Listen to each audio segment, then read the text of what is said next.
Come on, kids, and turn on the TV. Gonna watch some shot on video movies. But you're slave to Tony and Maddie. With the SOBs who love SOVs. With the SOBs who love SOVs. Hey, everybody! We are back!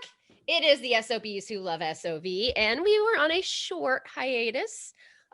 We have things like babies and jobs and moving and all kinds of crap, but we're back today to talk about probably, I would assume, one of our favorite shot on video movies, the Polonia Brothers classic Splatter Farm. I am Becca, joined by Tony Masiello. Thistle. And Maddie Deering. Hello? And Slade Shepherd. Sophie! Oh, bringing back an oldie but goodie. All right, so we've been doing a lot of stuff. Let's just have a little 3-minute recap. What the hell has everybody been doing? So Slade, you want to start? You had the most eventful one, maybe. Slaving away at a job that doesn't respect me. Aww. But he's a free man now. I'm a free man for like a couple weeks, and then it's back. Enjoy.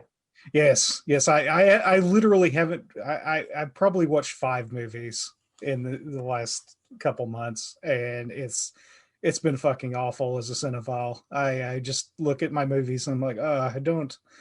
I'll just watch somebody review a movie. Don't.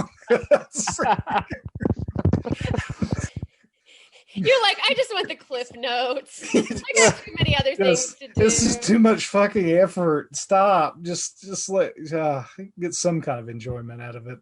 Keep trying to keep up. There's so much stuff I missed out in 2020, but I don't know. You didn't miss much. Let me just. Yeah, I was gonna say. There are a couple that I want to take and see.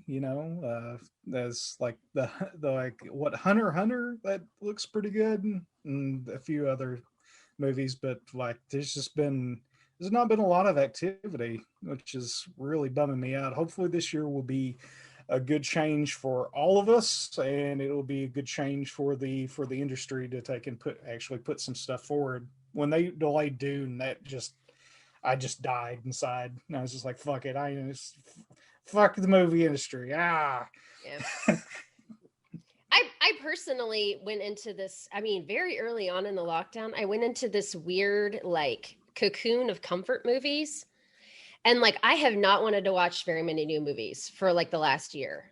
I've watched so many movies that I have seen 1,000,000 times. I do that anyway, but it was like my little whoopee or something, sitting in my recliner, and I'm like, I just want to watch Sleepaway Camp 2 again. So Maddie, what have you been up to? Spirit Animals on DVD, so I've just been promoting and working with that, and response has been really good. And getting some really great reviews, a really great response on that. Yeah. So far, not a bad review, so hopefully it stays that way.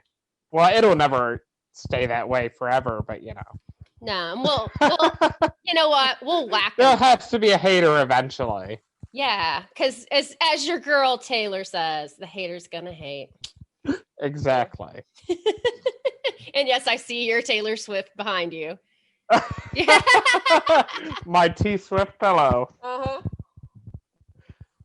Tony, what about you? Taylor Swift released 2 new albums in 2020, so that was a highlight for me. There you go. And I found that comforting, so. Yeah. Tony, what about you? Just chugging away at the label, working on SOV Horror, the DVD label. We put out a lot of new releases probably since last time, probably 12 or something. Been doing 2 a month, and got 9 more coming for this year, and hopefully we'll keep it going even longer.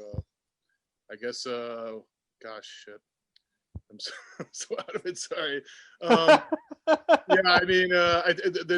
The next group of releases actually is really cool, and I do want to mention them. It's a couple double features from Joe Sherlock So last month we released the first in a line called the SOV Drive-In, which is a double feature paired with intermission ads and trailers and stuff like that, kind of like those old Something Weird DVDs that used to come out, those drive-in DVDs.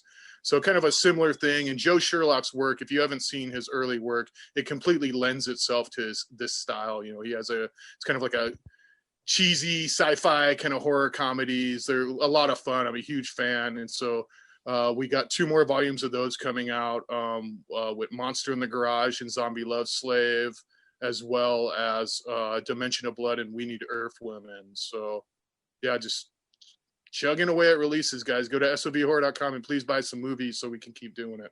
Yes. Oh yeah. And speaking of movies, yeah, that's all I've been doing. I spent the last 5 months sitting at my kitchen table editing The Embalmers. Yes. And now I'm done, and I had to get a real job. Oh. So that I can afford to pay to make the DVDs and Blu-rays. Can't wait to see it. So yeah, excited. yeah. Glamorous life of indie filmmaking, everybody. I've been there. Yep. That's what I use my money on my quote unquote real job for. So I feel you. I did a panel with a bunch of indie filmmakers, and somebody asked us how we financed our movie, you know, and all of us were like, Jason Zink was like, I sold plasma. And I'm like, I used my OnlyFans, you know. One other guy sold like all of his like comic books or something, like yeah, guys, if you, because everybody's kind of like thinking that all of us were going to have this like magic answer, like, oh well, we found this great investor who no. You show up to your local Chinese restaurant and you're like, hey, you know where a guy can unload some organs? No, there's big money in that if you go to the right place. I guess if you go to the right Chinese place in So guys, we watched Splatter Farm, which again is a 1987 Polonia Brothers film, their first feature length movie. And Tony just held up the Camp Motion version, which is what I watched that I still have from Slade that I need to return to him. And in fact, he messaged me and said, because he was getting ready to try to watch it, he's like, "Do you still have my copy of Splatter Farm?" Yeah, I'm watching it right now. Luckily, I backed up all of them on ISO before I sent them, so just in case this happened. Hey, they're smart. They're still in my possession, so I haven't gone and sold them or anything Yet. I wouldn't trust it. Mm-hmm. Tony just held up a VHS copy. So what is this a re-release, Tony? I know that's the re-release VHS that came in so they put out this set not too long ago that came with the DVD and the re-release of the VHS. That's the only way I'll ever own the VHS. I mean, those things sell for like $400 or $500 now. And I will say, though, I just want to mention for people who are maybe interested in picking that up for the VHS transfer is actually really shitty. There's some what we would call frame blending issues in it and interlacing issues. It's kind of messed up looking. But I mean, for people like myself who don't want to spend $500-$600 for a copy of the original VHS, I mean, it's as good as we're gonna get because it is a different cut than the newer, you know, I think they're calling it the cult classic edition cut. Yeah, that's what the DVD says. So it's definitely a different cut of the film, and maybe we'll talk about that more as we kind of go through the movie or whatnot. Yeah, and very different. And in fact, with this one, I listened to the commentary, which I try to do if I have time. And this one was actually, the commentary for this was done in 2007. So John was still alive too. So it was John and Mark. But they were talking about that this is the cut, like the cut that got released on VHS was never intended to be released. It was just a rough cut.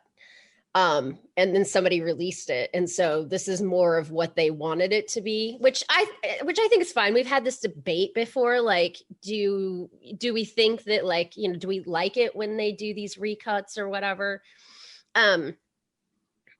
And yeah, you know, I mean, I think this one's a little different because it really wasn't the finished product that they wanted to put out initially. Yeah, I mean, that's kind of one of those stories you hear about a lot. I know like Flesh Eaters from Outer Space was a similar one where the director claims like, hey, that was just a rough cut. I sent them and they just put it out kind of without their knowledge. And obviously that was kind of the video industry back then. It totally was the Wild West, Yeah. And I don't think a lot of these labels had a lot of respect for the films. It was just nothing but product, let's just get this out in stores and make money. That's what it was about, from the distributor's point of view. But I mean, as far as the VHS cut, obviously there's the technical limitations of the time. I mean, one thing you'll kind of notice in the VHS cut that's not really so much different, but like, so at each cut, like the sound almost like goes out for a second. And I think that's due to the technology of the time that they were using back then. And so that's something that they smooth over. And obviously with the new version, the editing's a lot tighter. I mean, Mark is a very accomplished editor. I mean, I don't think anyone will argue that. And so the new cut's definitely a lot smoother. The part that just kind of bums me out is some of the kind of more censorship type stuff. They kind of cut down some of the more graphic scenes and kind of recut some of those scenes, which if you're like a super kind of purist gore hound and, into really disturbing stuff, you probably want to seek out that VHS cut. Yeah, I have the VHS cut. I really enjoy it, especially the, I guess the one scene is from Hallucinations where they like shit out the knife. Right. Which... And I have hallucinations. I haven't even watched it yet. So. Oh, it's a good one. We should maybe do that one sometime. That's a fun one. Which we should also mention, I hit Mark Polonia up and said, if I know you're busy, if you want to come on, you can come on, which he couldn't, but he's like, ask me anything you want. So we did. And so that was one of Maddie's questions. Quote, why did you decide to remove the infamous knife shitting scene from this version? You don't have to quote unquote me. Come on. Yes. But he did say it actually was just a leftover piece from Hallucinations. Yeah. It wasn't even for this movie, which, happened quite a bit. All right. So should we just jump into this? The shockingly true tale that happened on a rural Pennsylvania farm in 1968. That was like the thing of the 80s, was it not? Especially if it was something kind of like, there's a lot of like Texas Chainsaw Massacre, Ed Gein kind of feel to this. Obviously they were inspired by that, but that whole idea that it was true, like, and you couldn't look it up on the internet. It was a shock value for sure, but I love it. So Jeremy, so this is, and I know I've seen the VHS because I rented this when I was a kid. I could not tell you anything about it different from this cut, except for what I found out in the commentary. But this apparently is cut a little differently, even from the very get-go. Yeah. Correct? Mm-hmm. Okay. Those of you who know what it is actually, then go ahead and it's basically on the DVD cut, we get a Jeremy dream sequence that shows up again. It's like slow-mo Jeremy killing somebody and eating a gelatinous organ, spurting blood, and it's pretty cool. But how did it start originally? Well, the VHS cut, I think, just started with credits, and I love the old school credit sequence, as well as I'd love to mention the pseudonym that they used on this movie, which was P. Allen, which I just find interesting that they didn't put their real name on it, being kind of their first real distributed film, which is kind of interesting. But it's very similar, actually. It starts off with that same scene with Jeremy kind of in a shed, like mutilating this corpse. It just edited quite differently. The VHS version, I think, goes a little longer, so there's not as many cuts as the DVD version. Like there's kind of that shot where he gets the axe and kind of like cuts into the head. And that's a lot more well executed in that DVD version than the VHS cut. Yeah, so they said that all of that was unscripted, by the way. Basically anything that was gory and it was unscripted, which is kind of cool.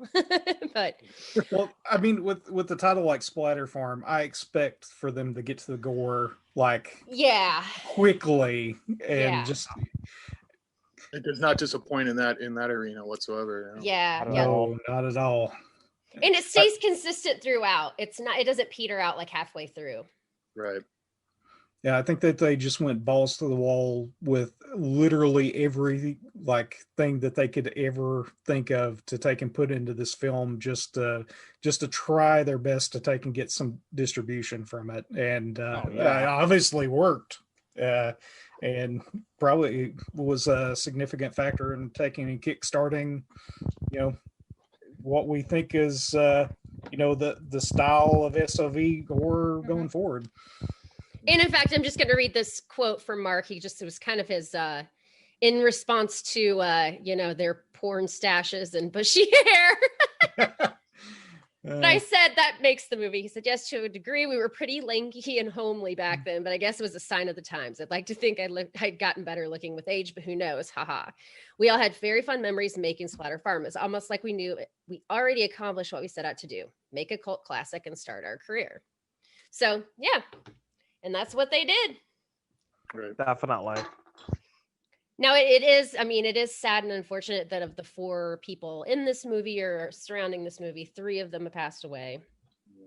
Yeah. Which is sad, but I mean, we still have this movie, so Thankfully, yeah.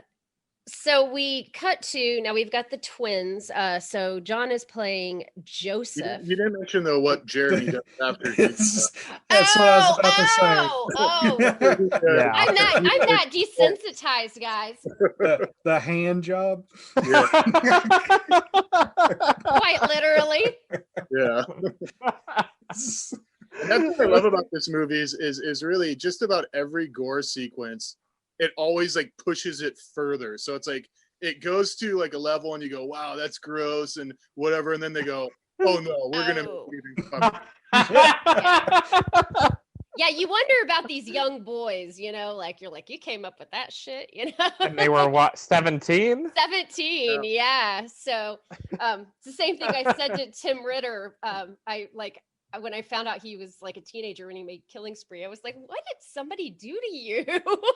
I didn't know he was only 17. Yeah, he was like 17 or 18, he thought. He made it. But it's like, I'm like, some chick, because it's all of his movies, like those early movies are all about like some chick doing a dude wrong and him just going off the wall. I was like, did you have a bad breakup when you were like 16 or something? But yeah, so one thing I love about the hand job is he gets the hand job when he's with the corpse.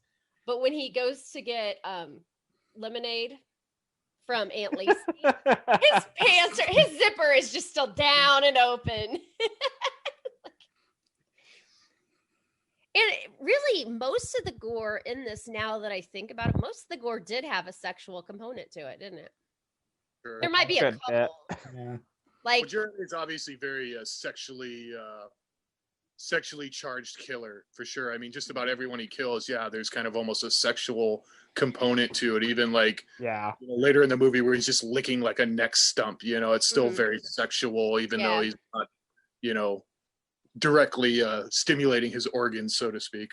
well, hell, Lacey's a lusty little broad too. She's just lonely. She's so lonely. Oh God! I wonder if the horse got it too later. Oh God!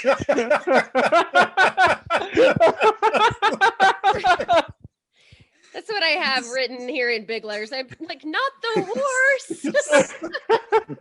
Oh yes, the horse. Oh yes, the horse. Their owners came and got them. Yeah. Yeah, it's fine. Yeah. Whenever you hear, oh, your pet got sent to live with your aunt in the country, don't think of this movie. Oh, but we've got so really great like staging of personality. So we first have John as Joseph, and the first thing we see is he's just like swigging the bottle, like in every potential place, smoking a cigarette on the front porch. It's like, okay, he's like the rebel. Well, he really is like the jackass of the two of them. But that was one thing that I thought was kind of funny that Mark said that he had wanted to do and he couldn't, is like in this cut, he made it to where every time the bottle went up to his mouth, it cut to the next time the bottle was coming down from his mouth. Yeah, that sea hag better not get on my case. Yeah. Just his lines throughout this they're great. Oh, they're great. Yeah. Yeah. His nicknames for Aunt Lacey. Yeah, I just- John really steals the show in this one. He's Yeah. so good. Yeah. I just don't really still understand why they went to go stay with her. It didn't sound like their parents were like forcing them, and it didn't sound like they ever had that much fondness for Aunt Lacey to start out with. It was Alan's idea for a great summer, apparently. Yeah. Yes. I mean, they must have had nothing better to do. I'm like, I'd really like to see where you guys were, because that must have been He was drinking in every place imaginable. They were obviously very bored. That's what I was about to say. John would have rather stayed in the bathtub. Right? no kidding. Maybe he figured Aunt Lacey was a lush. He was going to get into her stash. I think Alan wanted to get into her stash. Oh, no, I think she wanted to get into Alan's stash. Anyway. Which we'll get to. And of all the things in this movie that are weird and uncomfortable, that made me the most uncomfortable. Oh, yeah. I can agree. I mean, the fact that he's, I love it. But the fact that he is a teenager and her nephew, and that she fucking drugs him so that he won't remember anything in the morning.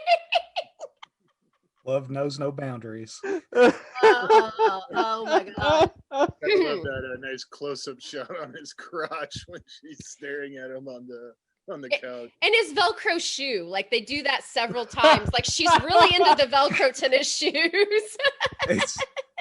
She's just sitting there licking her lips while she's knitting. She's like, God, yeah. You fucking lay there with your legs apart. Oh my god. And then just, I mean, it's not her, but just the blanket just violently shaking. Oh god. I know. Oh my god. For those who haven't seen it, like Joseph, John's character, like during the drive is giving Alan shit about Aunt Lacey having a thing for him, and he's like, no, you're gross, no. Yeah. He's 100% right. He was very right. 110. Yikes, kids. All right. I realized I turned down my lights and now I can't read my notes. But the two look exactly the same. So, like, what does she see in Alan? She doesn't see in Alan is the sweeter one. He's like polite. He, because even like, I mean, Joseph like farts at the table and he's like, I gotta take a shit. I gotta take a shit. Who says that? But she even makes the comment like, why can't he be more like you? I know. Oh my god. Yeah, who just like lets out a big one at the dinner table and he's just like, now maybe I can see. But yeah, that's when the aunt starts playing footsie with Alan. Oh wait, I have it written down here. His thing is like, I hate to spoil lunch, but I gotta take a shit. Yeah.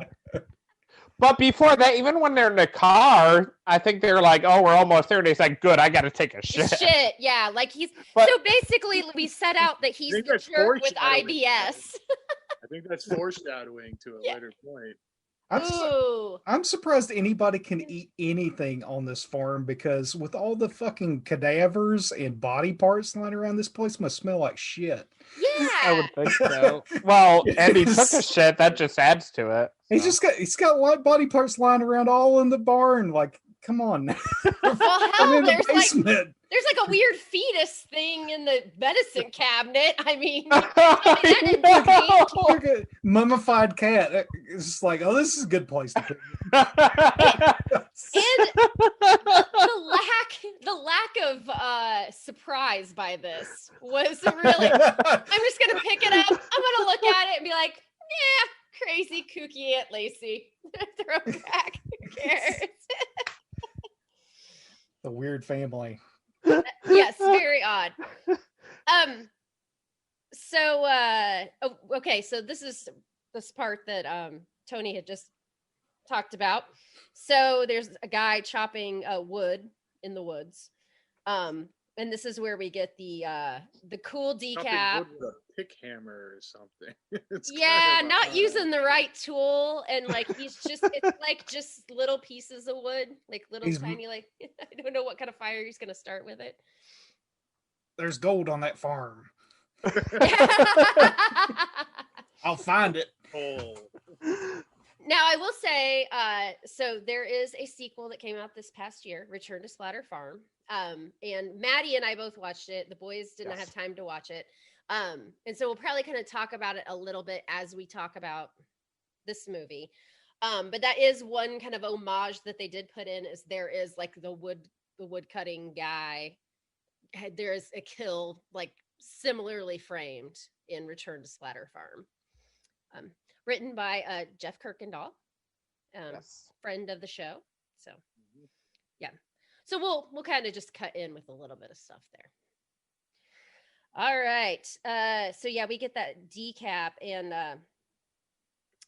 well, I mean, I didn't remember this, but I did write down that he did jack off with that guy's severed head. He did. How could you not remember it? Seriously. Serious. Well, I remember him jacking off with a severed head, but for some reason I didn't think it was that guy. So just the hand and then the head. It's a logical. It's a progression. now correct. It is slightly longer in the VHS cut than I thought so. Yeah. Now, correct me if I'm wrong, but he kisses it at the end, and I don't think is that not in the DVD cut? I don't remember that in the DVD cut. So he gets, wait, what was it? Head from the head. He gets head from the head, and then he makes out. Yeah. That was in the DVD cut. Okay. Yeah.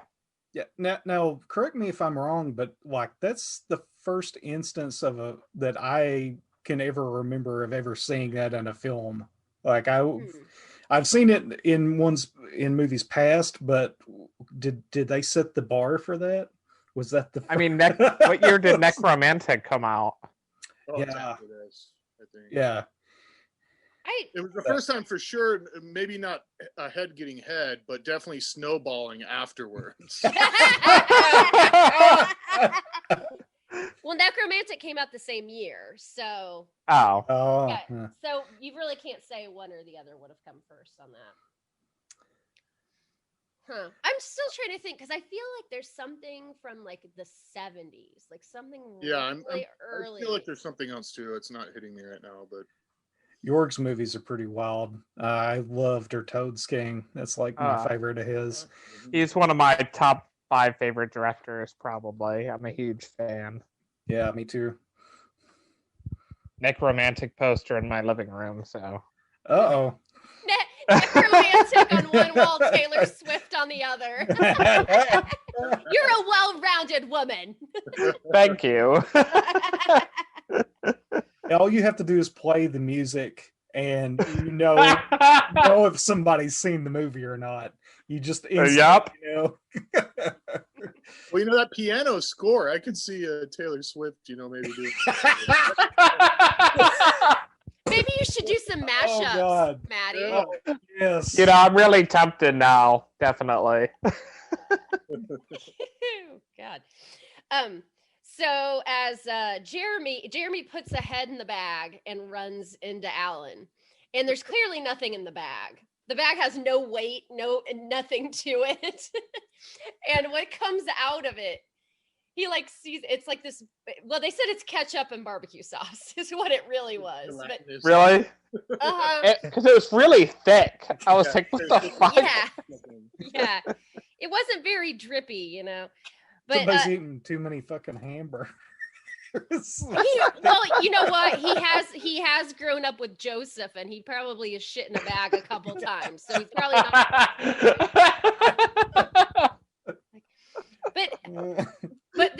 But this is where we know that the aunt is really fucked up. If we didn't know she was fucked up before, because when he comes back, he's basically telling her, "Well, you're handyman. I ran into him, and he had this bag, and it seemed like there was blood in it or whatever, and I saw this body." So she says, "Oh, I think that's probably you probably just saw a hunter's old clothes." And Jeremy was probably picking berries. That's the best. Yes. It reminds me of Cannibal Campout, because that's probably just berries or something. Yes, Berries. just berries. Like, oh my god, it's so great. There definitely is parallels between this movie and Cannibal Campout for sure. Yeah, and they were Yeah. both making them at like the same time, and they didn't know each other. That's what makes it even cooler. Yeah, and we did talk about that quite a bit when we talked about Cannibal Campout, I think. Yeah. But cool.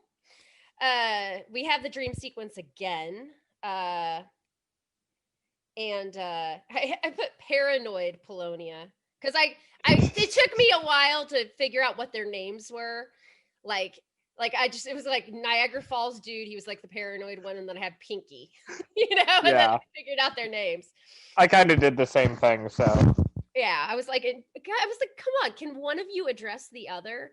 And like, I kept waiting for Aunt Lacey because she would just like always say like, why is he not like you? I'm like, can you just please just use a name for me? I don't think they even mention it till like damn near the end of the film. Yeah, I don't. Well, I think that this is about where it is because this is where I figured out that Joseph's name was Paranoid Polonia. So this is where, and this is another one of Maddie's questions. So he sees Jeremy cutting his arm, which is also something that they added into Return to Splatter Farm. Jeremy does not break that habit, we find out. Yeah. But so Joseph, Jingleheimer Schmidt, sorry, walks outside. He sees this, he walks outside, and he pukes. And the farm cat decides to eat this puke. I love that. Which is just a cute, okay, I just said cute to this, which is a cool little thing that was like a happy accident, obviously, if you've ever been on It was farm. cute.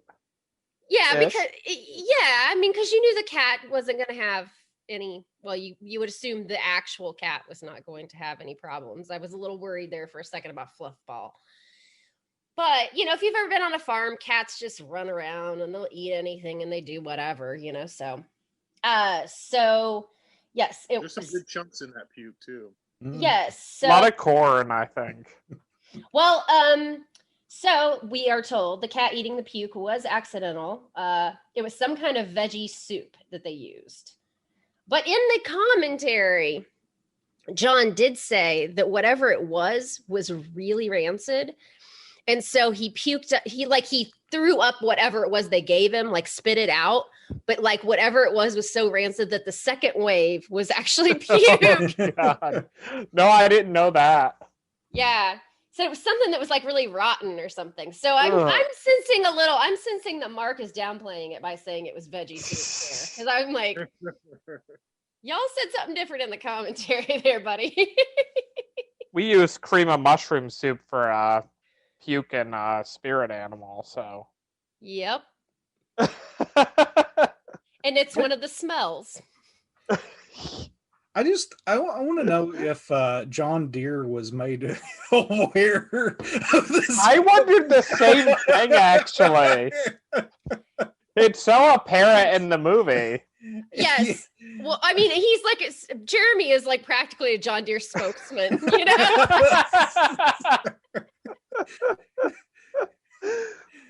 Oh, God. Now one funny thing about that they did say is like, because they did actually mention that because they show John Deere and one of them's like, I wonder if John Deere has ever seen this and you're cool with this. But they were trying to figure out where they found all the outfits and stuff, and they were saying that was just something that they had. Yeah. But that John wore the Niagara Falls shirt because they thought that if it looked like they filmed it in Canada, it would add some production value. That's hysterical. They had just watched a movie, a Canadian movie, and they just thought it would make them look classier if this was like, if they thought it was filmed in Canada. Oh. And no one like changes their outfits all throughout the movie, and they're there for days. They go to bed and they get up and they're wearing he's still wearing a fucking Niagara Falls shirt. I thought of that. I'm like, come on, guys, change your goddamn clothes. Okay, now at least Alan falls asleep in his shirt all the time. He's just kind of sleeping on the couch for whatever reason. He doesn't get a bed, and so he sleeps in his clothes. But like Joseph actually like puts pajamas on, but then changes back into the stinky stuff. But maybe he's got a whole closet of John Deere. They all just have like one thing. Yeah. It's like the Flintstones, the Simpsons, you know, it's just, but like I see why they would have done that just because. It makes continuity a lot easier. I know. And it just helps us with identification. I mean, cause I'm an idiot, cause that's how I'm identifying them. They probably knew that. Maybe he just went to Niagara Falls and he's like, wow, I really love this shirt. I'll take 10 of them. Yes, please. And you know what? The whole time, this would be me at this thing, looking down, going, wow, that was a way better vacation than this. Yeah. Yeah, that does actually beg a question there.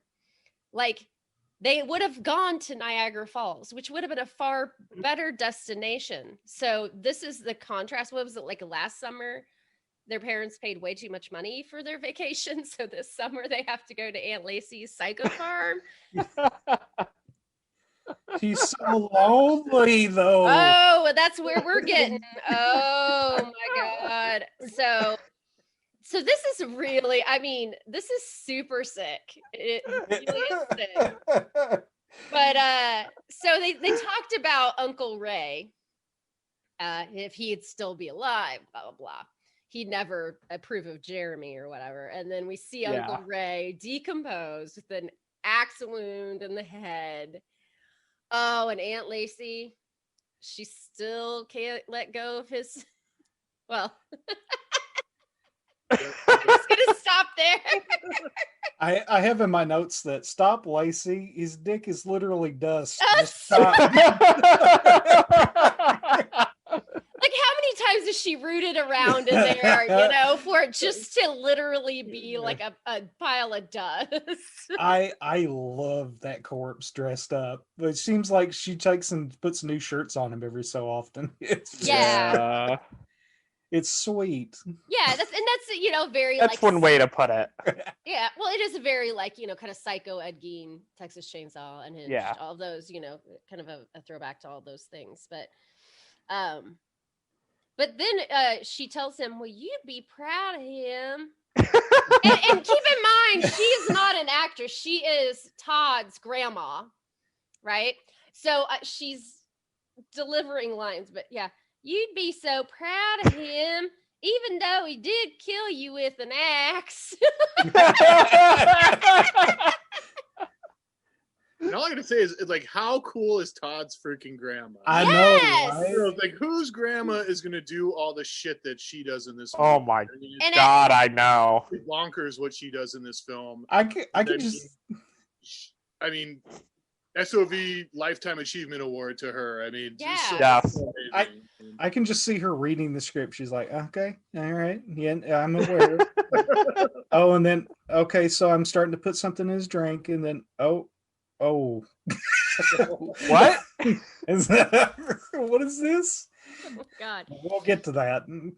Yes, we will get to all of that. But yeah, she's super, super trooper for sure. I mean, there are movies that I do and things that I do in movies that I really wouldn't want my coworkers to see, let alone my grandma.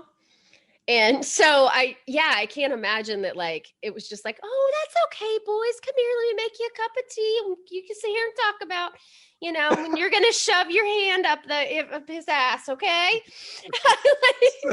Maybe she really was like Aunt Lacey. Maybe she was playing herself. Or maybe she was just cool. Not all old people are fogies and shit. Some of them do. I know. Yeah, they're all sitting around in a parking lot smoking pot, and they're like, "Who can we get to play Lacey?"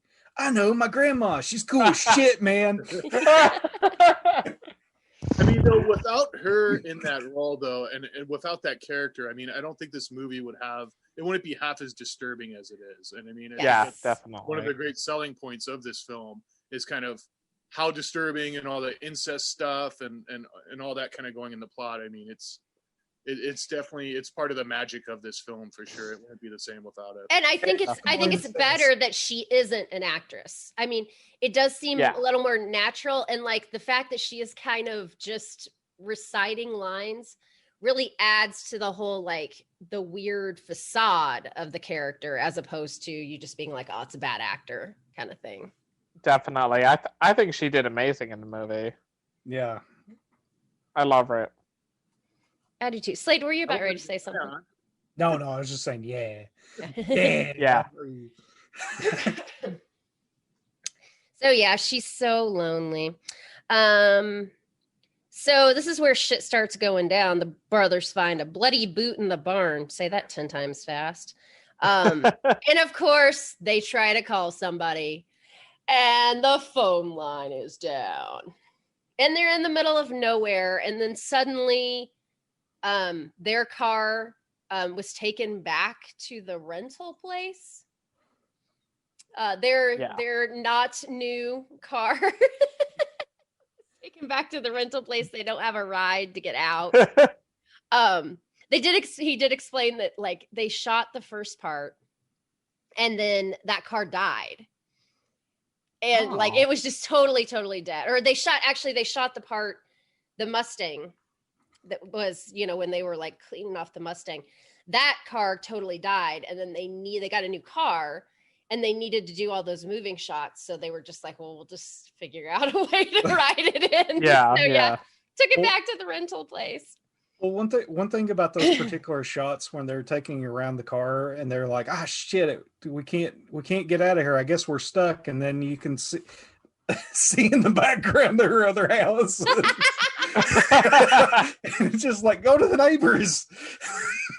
Well, they even mentioned early on they're gonna go see this whatever sisters with the big tits down the road. I mean, so they obviously know a neighbor. You mean the one with the big titties? Yeah. And it makes you wonder why they never did go see the neighbor. I mean, when their only companies Aunt Lacey and Jeremy, you would think, the big tits chick is coming any minute. Right. Who's a literal psycho who is not even trying to hide it. Oh yeah. not even the least. Not even a little bit. No. Jeremy's jacking off under the kitchen table. Yes. Just sitting there cranking it, just like it ain't no thing. There's no shame. No, he doesn't. All right.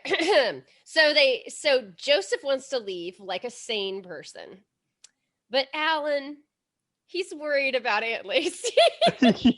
Of course he is. That's what I mean. Is he only trying to think for her? I mean, it's really funny because the whole time Joseph is like, Alan, she wants you, and he's just like, oh no, she doesn't. She needs us. And it's like she's rubbing her foot on his leg. She's, staring at his crotch. I mean, he's so oblivious to her advances. It's so hilarious.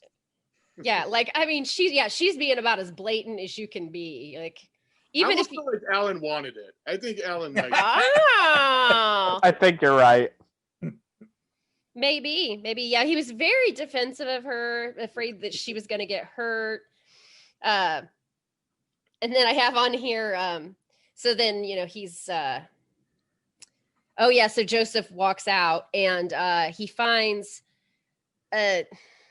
a spinal column with I don't know, a mandible or something. Some Like sort of like animal type thing out there. And there's a shovel, and so he just decides to randomly start shoveling and finds other pieces. Apparently, though, that shovel was just out there. That's creepy. Yeah. I'm thinking I would have been like, let's go pick another location. Yeah. But meanwhile, Alan's having some tea with Aunt Lacey and saying, you must get lonely out here. Oh, Alan, you don't even know. Oh my God. And she is like, I mean, this is where it just gets really weird and uncomfortable. I mean, she is like eye fucking him. I mean, just like up and down. And that's when they show the shoe again. She gets all the way to those shoes. Velcro. I love that she trusts the drug too. That she's just like, oh, you won't remember a thing tomorrow. You know, makes you wonder about those summers when they were like 13 and went out there. Oh God. I won't be lonely anymore. Oh my God. Oh my God. Yeah, so she drugs him with whatever the hell she drugs him with, and he likes it. He's like, oh, it's pretty good. You know, it's like, I mean, she poured Why is it every all of it in a movie they drink all of it really fast? It's hot tea. It's hot tea. I'm gonna drink all this really fast. It's taken me an hour to drink my hot tea. Yeah, he just chugs it, and it's like, and she's put probably like a quarter cup of whatever powdery substances in this. Like, you don't notice like all of the sweet and low, if you will, at the bottom of the cup. I would love to see a movie that would explore that, where they just take a couple sips and be like, oh, this tastes like crap and I feel a little woozy. It's like, I'm not going to drink anymore. It's like, no, please just finish it. Come on. Keep going. Oh, I made there's a play on that in the Embalmers. Someone takes just a sip of something and they knock right out. It's on purpose.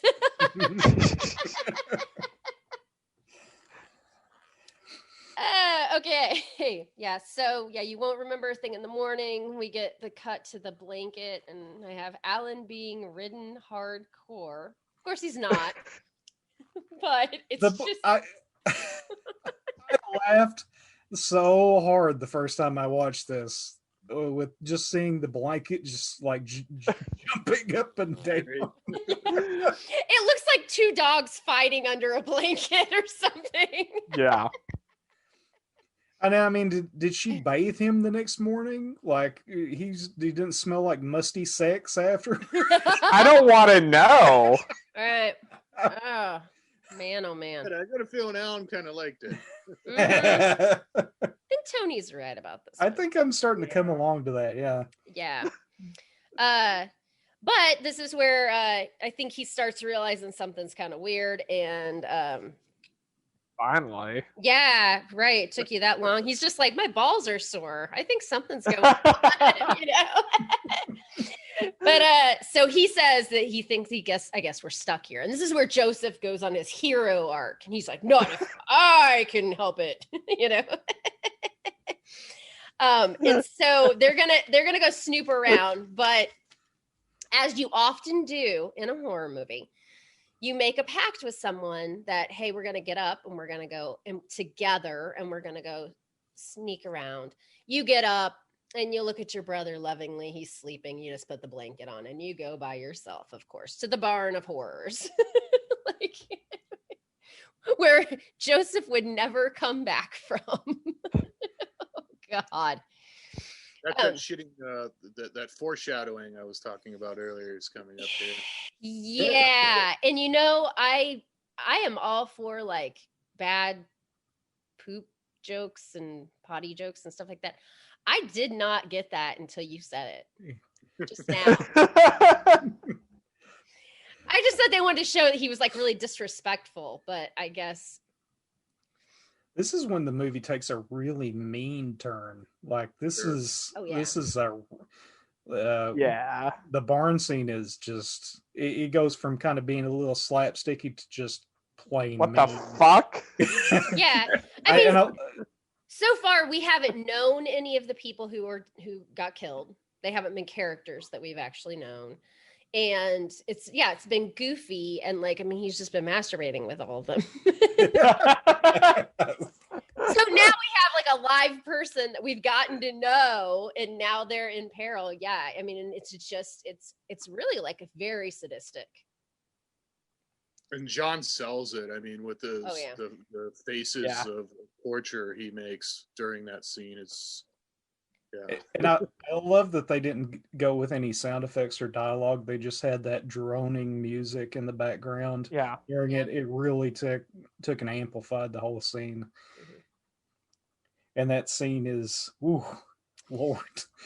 Long story short, if you haven't seen the movie, he gets fisted in the ass, guys. Yeah, He gets fisted in the ass. And then he gets poopy face. Yeah. oh, Gosh. Bloody and he poopy gets fisted on face. as well, yes, we forgot that. but he doesn't just get fisted. He gets fisted like right after eating, like, I don't even know, like a fucking jar of prunes or some shit. Because man, when his fist comes out, like, woof, it's all over him. Yeah, he starts shoving it all over his face and his mouth.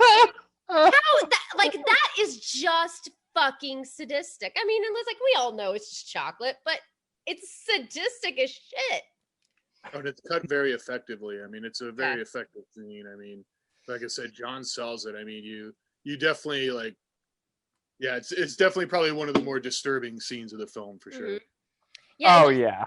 Yeah, and just the fact that he has him tied up, you know, and he like flips him and pulls his pants down. Yeah, I mean, that whole exchange, you know, is just, yeah, it's pretty fucked up, man. And also he gets impaled with a pitchfork, you know. But that's by that point in time, you're like, he's been pissed on. He's been fisted. Yeah. Oh yes, we forgot to mention that. I was just gonna say, piss on him first. You're like, oh, okay, and then let me rinse some of that shit off your face here. And in like most movies like that, when he gets impaled, he doesn't die instantly. Yeah. Like he's sticking around afterwards just in misery. Yeah. And that just even makes it even worse. Definitely. Well, in misery and sitting on the front porch, like Jeremy is taking him as his pet now. You know, he's over there like fixing his hair and shit. Like that's the first time you really get to see Jeremy, like not just as your average angry psycho. Then you really get to see like the. Well, there's some foreshadowing with that too. He makes some comments, I think, when they first show up. He's like, "Oh, are they going to be mine?" or something like that, or along those lines, you know. Gonna dress him up in sunglasses and a hat and go a weekend to Bernie's. And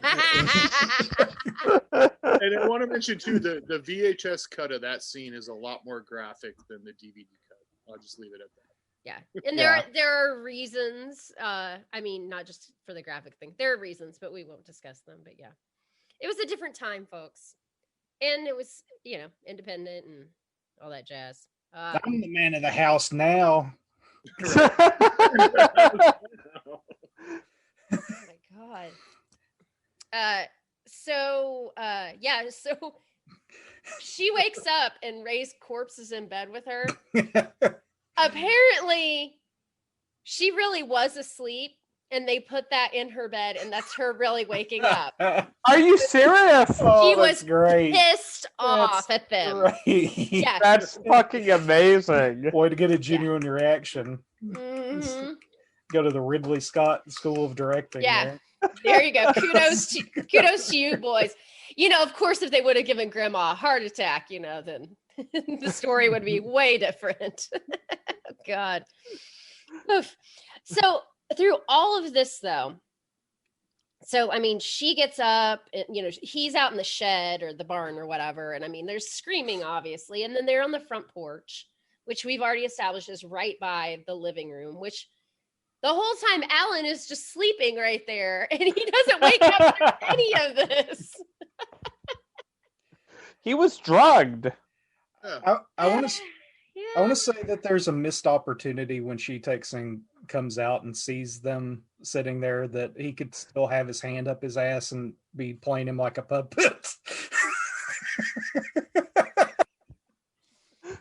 Oh, everybody go silent. Come on now. It's like dead silence. Yeah. Yeah, Slade, because we needed something else there. Really? So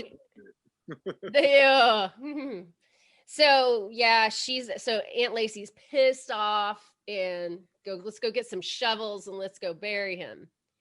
In the textbook definition of a shallow grave. Yeah, it's like 2 feet, maybe. Not even. I mean, it barely like it barely even was like deep enough for his body to like get in. It's still pretty effective though. Yeah, that's a really great scene. With the hand coming up, he's still reaching and stuff. Yeah. So I mean, he was close to death. I mean, it was believable that he wasn't going to be able to fight it or or do this just to crawl out. But I mean, how many people are going to let someone actually like bury them? I mean, that's what I was buried. I mean, I wouldn't do that. That's what I was about to say. Like having dirt shoveled in your face and not moving at all. Like, yeah, you are pretty much gone. Super. Yeah, not even to have just a reaction, just like a reflex. Mm-hmm. So then here's the big problem. So Jeremy, I guess if he can't have his, then Lacey can't have her boy. And in like the most, I don't know, like of this movie that was like has been completely like gory, whatever. He just gets shot in the head, and it just seems like, wow, like you would think that like he would have gotten like the worst of it, being kind of the last one. I love that head explosion. It's iconic, and I have said that to many of my friends just to scream. Like, I love it so much. Oh, totally. The next one is mine. Oh, well, both of these, but I love the way he dies either way. It's Jeremy, no! Like, Jeremy! I love that scene so much. I thought we were friends. No. Okay, so then we get the big like James Bond villain moment. He has to explain everything. Oh my god, here we go. Making what we've been talking about this whole time even more creepier. Yeah, which I thought from the very get-go, I thought they knew Jeremy to start out with, but then they did say something about he looked familiar. Yeah, I don't think they set it out quite enough that he was like the handyman or whatever, but I like just kind of assumed he was her kid. But well, yeah, he's her kid. They make some comment early when they first meet him. Oh, where do you live, or something like that. Yeah. And they never really question Lacey either. Like, how did you find him? Are you sure he's like? They never. Why do you have like this fucking psychopath? Fucking farm. Why is there a John Deere rep? Juice and all sorts of weird shit. I love that dinner scene where it's just got the corpse just sitting there at the table, just hanging out. Yeah. But yeah, she explains in great detail that you didn't kill him. I killed Ray. he raped me. He wasn't my husband. He was my brother. Now. Okay, we've already had the boys mention Uncle Ray. So they apparently, I mean, they were together. They may not have been married, but they were together enough to have been Uncle Ray. And their mom would know because that would be her brother as well, correct? Yeah. I'm like, and you're okay with sending them there. and you agree with the life choices that Lacey's made to stay with your rapist brother, which everybody would probably know that's her brother. But that's not the shameful thing. The shameful thing is that she had a baby and had to hide that. Who wasn't like the other kids. He definitely wasn't. No. Oh, no, he wasn't. I mean, but he does have a way with Roman candles now, doesn't he? I just love that they have random fireworks slaying around. I know. Slade, we've heard stories of your life and childhood, and so you should be the last person to question that. Oh God, this woman reminded me so much of my grandmother. It's ridiculous. Oh God. I could tell you some of the most horrible stories of go over to her house to eat. She would take and have canned food that was 10 years expired, taking and making. It's still okay. No, it It's tastes fine like if it's in a can. it tasted like fucking dust. It tastes No, you don't understand. It's like fucking macaroni cheese just in the box, but it's got logos from the fucking 70s on it. It tastes like dust. It tastes like Ray's dick, man. I bet if I had some Ray's dick, I bet it would taste just like. Whoa. I mean, talk about a fucking climactic ending, you know? Yeah. And that would be like, you know, we talked kind of about like all the crazy shit that Aunt Lacey did during this movie, but I just want to hear that conversation of how they convince her, okay, we're going to shove this up your pussy and then we're going to explode you. So I just would love to get a fly on the wall to hear that conversation, you know? Just he takes and I'm going to get you, and he takes and shoves that firework that's just randomly lying there, and she does it and takes and lights it. And oh my God, what happens next is like it's like they had a conversation. You're like, holy shit, what do we do to take and amp this up? We already blew our load. We can't go any farther. It's like, no. We already exploded ahead. What comes next, everybody? Oh yeah. I would like to see Mythbusters actually like see if this would work. I don't think you would have that like actual result that we have in the movie, but what we get is fantastic. Yeah. This bootleg Chinese fireworks right there. Oh yeah, covered like wrapped in foil or something. Yeah. Oh God. And kaboom. So just kind of briefly, because like I said, Maddie and I were the only ones who watched it. And it is shot on video, but it is Mark Polonium. But Return to Splatter Farm, 33 years later, a girl named Bobby inherits said farm, and she and her friends go out there to it's a death farm. Yeah, I love that. There are a lot of little homages in this to several horror movies. Like, of course, we've got a Harbinger of Death. We've got a couple of them. But Jeremy's still there, and Jeremy is now our friend Jeff Kirkendall. And he's still cutting. Awesome. He was awesome. He was still cutting his arm with the scythe. He, just old habits die hard, apparently. But we have a lot of cool people in this. We have Mel Heflin, Ginny Russo, Jeff, like I said, Danielle Donahue. And I won't give too much away on this because this is a new movie. We don't usually do new movies on this. we only do movies that we've seen 4,000 times in the last 30 years. So. Yeah. So we won't spoil it, but there are a few really cool homages to the original Splatter Farm. And it is a direct continuation. It's not like some stupid thing where it's like, oh, Jeremy's like brother's, sister's cousin or whatever is like the killer now. But we will. I think Maddie and I can say that probably the highlight of this movie is when they do the recap of what happened to Alan and Jeremy in flashback Definitely. format, but they don't use footage from the original movie. I'm not going to say anything more because it's wonderful and delightful. So definitely check it out. It is on Prime for rent, like video on demand.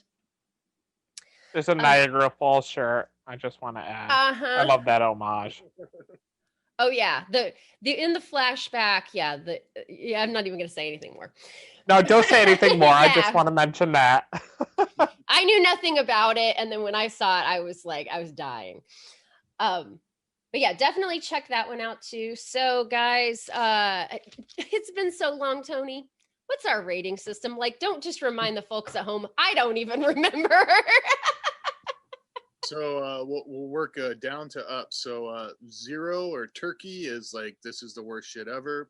1 is it's bad. 2 is fair. 3 is good. 4 is excellent. 5 is amazing. All right, Slade Shepherd, since you have no picture, no video, we're going to start with you. Put you on the spot. Okay, I saw this one for the first time. It's been a few years back, but this was one that didn't come out at my local video store, so I missed out. But it has stuck with me, and it, like Redneck Zombies, I think is one of those quintessential SOV films that if you like the genre, you have to watch it.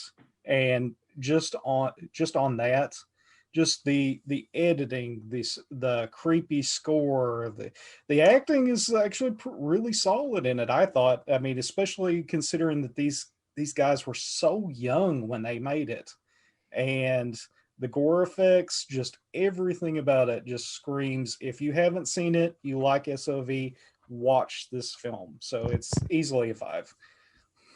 And then go get the cool shirts that Maddie and I have on. Yep. Yeah, we have our Splatter Farm shirts. Oh, yes. This is one that I watched probably only a couple times when I was a kid. I can't really tell you why I wouldn't have rented it more, because this is definitely, I don't know. I was too busy reading Video Violence 2 for the 10th time. I don't know. But this is a must see. And when you find out, like, especially as you're older and you find out that you were not that much younger than the people who made these movies, it always boggles me and makes me feel like a total loser that I wasn't doing something more productive with my teenage years. Same here. Yeah, but I mean, it was just so ambitious of them to do this. And like we said, the grandma was so super cool. The gore effects are cool. They're good. I mean, obviously, like, the head that gets decapitated is not the head of the guy. Like not? they could. No, they couldn't. Oh no, they killed him for real. But no. I mean, obviously, they just they had a lot of leftover props. They just used whatever head they had and that kind of stuff. But like, it again, like Slade said, if you love SOV, this is a really well done one, and I'm going with the 5 as well. Maddie? Oh yeah, I mean, I'm gonna say a 5 as well. I didn't see this till like 2 years ago. We were like already started shooting Spirit Animal, and I finally bought a copy like halfway through filming, and I watched it because I had always wanted to see it, and I showed it to my effects artist, cinematographer, and was like, this one I want the gore to look like. So this was already a huge inspiration already halfway through filming. It was like already one of my favorite movies before I ever saw it, because I love everything about it. It's so out there. The gore is amazing, like you guys said, and it's so fun. Huge fan. Tony? Disappointed I didn't see it sooner. So I'm going to give this turkey. No, I'm just fucking. 5 star all the way, guys. I would say, if you've seen other Polonia Brothers movies, this is radically different than their other work. I mean, this is extreme cinema at its finest. I mean, what I love about this movie is you know, they do like these crazy kind of setups as we've discussed today, but they always take it one step further. So it's like, I decapitate a guy, I'm now going to get head from him, and now I'm going to give it a snowball, like, or I'm going to lift the neck stump after, you know, like, you know, and there's aborted babies in it. I mean, there's just so much crazy shit happening in this movie that it's just, it could only be conceived by a couple of young 17-year-old gorehound fans who just wanted to make a crazy fucking movie. And this who didn't have to face like adult coworkers the next day. And it's a batshit crazy movie. I mean, and it's so much fun. It's disturbing. It's, you know, it's funny. I mean, the performances are amazing. I mean, I think like we kind of mentioned earlier, John is great in it. So is Mark and Aunt Lacey, and even Jeremy, Todd Smith. I mean, gosh, as Jeremy is just like such an iconic character, and I'm really looking forward to seeing Jeff Kirkendall kind of play that character in the sequel. And 5 stars all the way. I mean, if you have not seen this movie and you're an SOV fan, buy it right now. Don't rent it. Go buy it. Get yourself a copy and watch it, and watch it multiple times. Get this new set, because it does have the VHS, and I do recommend checking out both cuts, because it's really interesting too to kind of see, you know, obviously the original cut, the unintended, I guess, distributed cut, but also kind of how far the technology's come and how great of an editor Mark Polonia is. Because I don't think Mark, you know, a lot of times, a lot of people shit on the Polonia brothers. Let's just face it. A lot of people do. A lot of people put down their work. And I really feel like those guys were so talented, and what they pulled off, especially at such a young age. I mean, they're like 17 years old and getting a movie distributed in the 80s. I mean, how many people did that? Tim Ritter? There's a handful of people. There's not many, you know, and it's such an amazing movie. 5 stars all the way. Buy it. And I will say I was pleasantly surprised the other day. I was on Tubi, which I often am. And I happened to notice that Channel 13, which is one of the like lost Polonia Brothers movies that got put out kind of recently by SRS, I think. Mark basically put back together, pieced it from other stuff. That is actually on Tubi.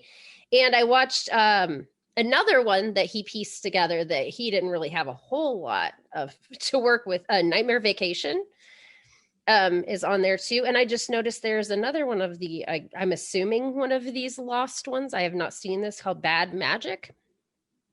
No, Bad Magic's awesome. That's not a lost. Okay. But so, yeah. So if you're interested in some more Polonia Brothers stuff, Tubi's got it. Tubi's got it. Power.